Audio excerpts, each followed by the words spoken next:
Yanımda bir fincan soyumuş çayım, yollara bakarak ötüp geçir günlerim, ayım.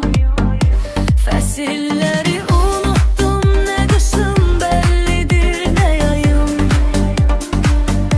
Haradasan sevgilim, yetmir sene sesim harayım.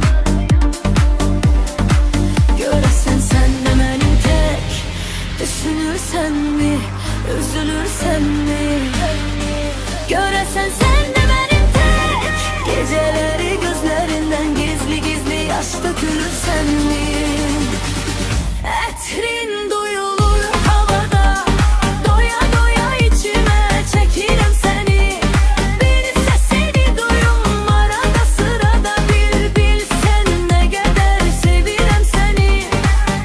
Etrin duyulur havada, doya doya içime çekerim seni.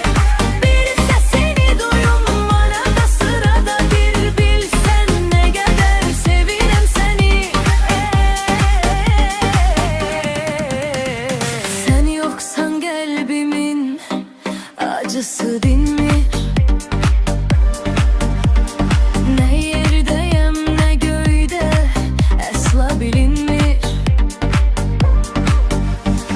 Buz tutmuş otağımın her bir bucağı, ocağım tüstüleyir daha isinmir. Göresen sen de benim tek, düşünürsen mi, üzülürsen mi?